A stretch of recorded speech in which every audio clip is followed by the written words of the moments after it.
Welcome to this PIERRE Academy tutorial. In this video, we'll show you how to use the PIERRE Flasher, a tool designed for debugging or reinstalling firmware on your PIERRE controller when something isn't working properly. There are situations when we can't be on site to check what's happening, and our partners need to assist remotely. To help them, we can remove PIERRE's cover and access the programming port. Through this port, we can see everything the software is doing and detect what went wrong.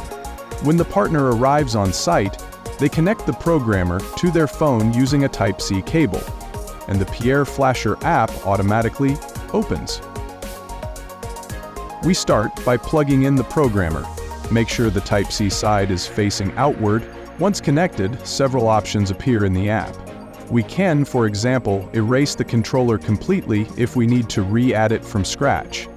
Let's do that first.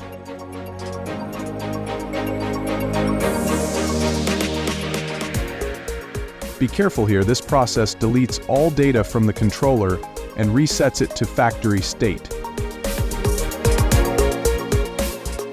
When it's finished, the phone vibrates and displays "Flash Erase Successful." The LED on the programmer starts blinking, confirming the reset worked. Next, we'll flash the production firmware. This version always downloads the latest approved release directly from the cloud. Once synchronized, the flashing starts automatically and completes in a few moments. After flashing, we open the serial monitor and reset the controller. Now, we can see much more detailed log output, a good sign that the firmware was installed successfully. When we open the PIERRE Partner app, we'll notice the controller still recognizes its original configuration, but since the firmware was replaced, we'll need to re-add it to the system. There's also an option to upload a custom firmware, which is useful for testing or development builds. In this case, simply press and hold the production button, and a window will open where we can easily select our custom firmware. Under the debug functions, we can open the serial monitor to view real-time logs, search through them, or copy specific entries. Most importantly, we can download logs for later analysis, share logs directly from the app, or generate a shareable web link that gives remote access to the live serial output. By sending that link, our support team can monitor the controller's behavior from anywhere in the world.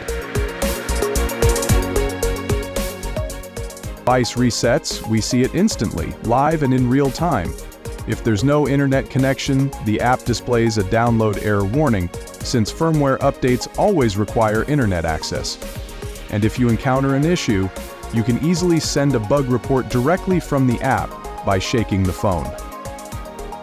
In case the Type-C to Type-C cable doesn't work on your phone, you can simply use a Type-C extender with the USB-A cable.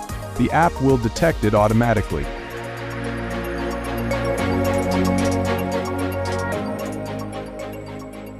That's it. Now you know how to use the PIERRE Flasher for firmware updates, debugging, and remote diagnostics. Thank you for watching, and see you in the next video.